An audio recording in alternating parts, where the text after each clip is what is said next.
Hello नमस्कार मित्रों, कैसे आप लोग। उम्मीद है आप लोग बहुत अच्छे होंगे मित्रों। आज मैं आपको जो ब्लॉग है अभी मैं शाम को शूट कर पा रहा हूँ, क्योंकि आज दिन भर तो मैं काम के चक्कर में इधर तो लगा रहा।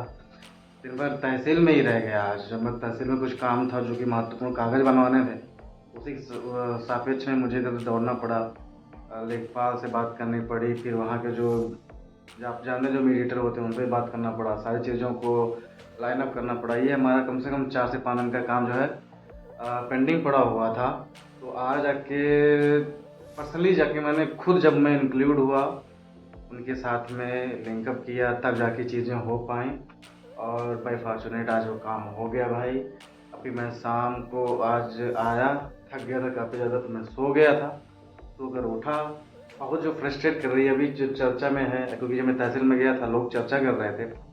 अब क्योंकि कुछ टाइम लगता है वहाँ पे, 3-4 लोग इकट्ठा थे। जैसे अभी जो माहौल चल रहा है यहाँ पे, मुर्शिदाबाद कांड हो गया, इसमें हिंदुओं का प्लान हो गया, इस पर गर्मा गर्म चर्चा चल रही थी। मतलब कि प्लान क्यों कर रहे हैं लोग। और जो ये वक्फ कानून आया उसके मतलब उसका जो मुख्य चीज़ है वो तो एक प्रकार से समझिए फ़ायदा ही फ़ायदा है। लेकिन कुछ लोग ना वो, अब मैं क्या बोलूँ, सो कॉल्ड आप समझ सकते हैं, वो हिंदुओं को टारगेट कर रहे हैं।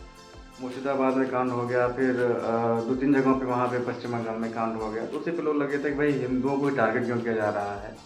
अभी रिसेंट न्यूज है जो मैंने देखी है कि छत्तीसगढ़ में कोई यूनिवर्सिटी है, वहाँ पर 150 हिंदुओं छात्रों को जो है ज़बरदस्ती नमाज पढ़ाया गया है। ये सारे काम निकल के आ रहे हैं। तो ये चीज़ें थोड़ी हैरान करने वाली होती हैं कि ये आखिर क्यों, अगर पूछे ना आदमी क्यों हो रही हैं, हमारे ही साथ क्यों हो रही हैं, हमारे अंदर जो हिंदू कम्युनिटी है उसके साथ क्यों हो रहा है। ये तो सबको आत्मसात करता है ना जी, सबको बुलाता है, सबको अपने में एक्सेप्ट कर लेता है कि नई नई चीज़ें कोई बात नहीं है। हम तो किसी के प्रति जलन भाव नहीं रखते हैं, समभाव वाली भावना रहती है। लेकिन फिर भी पता नहीं क्यों, क्या रीज़न है लोग जलते हैं, क्यों जलन होती है, हम समझ नहीं पा रहे हैं। हालांकि वो बात की बातें हैं, आप लोग डिसाइड करिए उस पर क्या करना चाहिए क्या नहीं करना चाहिए, हम उसके कोई वो नहीं है। बस जो चर्चाएं चल रही थी मैंने वो डिस्कस किया आपके साथ में, क्योंकि आप हमारे परिवार में हैं, आप हमारे मेंबर में हैं। मैं मानता हूँ आपको, अच्छी चीज़ें बुरी चीज़ें जो भी हैं आप मुझे कहोगे, मैं आपसे शेयर करूँगा, तो कोई दिक्कत नहीं है। लेकिन ये बातें चल रही हैं तो ये जो मुद्दे हैं देश के गर्मा गर्म चर्चा के विषय हैं, चर्चा होनी चाहिए इन सब बातों पर। आखिर ऐसा हो क्यों रहा है, क्या रीज़न है, इसके पीछे का बैकग्राउंड क्या है, आखिर क्या किया है, इन हिंदुओं को क्या दोष है।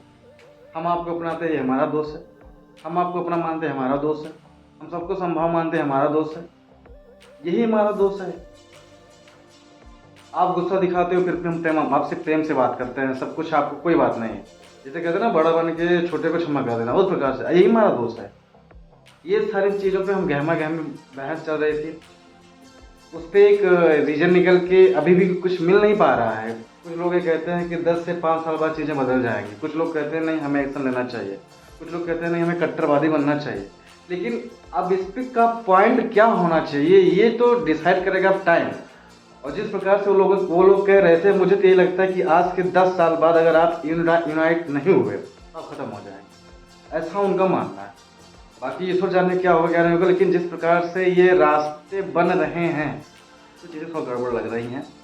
ये हम अपनी बात नहीं कह रहे हैं, जो बातें चल रही थी उस पर हम आपके सामने पॉइंट आउट कर रहे हैं। बाकी आप लोग बेहतर समझ सकते हैं, बेहतर जान सकते हैं, आप हमसे भी ज़्यादा बुद्धिमान हैं, हमसे ज़्यादा ज्ञानी हैं। मैं इस पर कोई वो नहीं कर रहा हूँ। लेकिन जो चीज़ें हो रही थी आज जो हुई, जो हम लोगों को चर्चा ने किया, उसके वो जो बातें हैं मेन पॉइंट मैंने आपका शेयर किया है।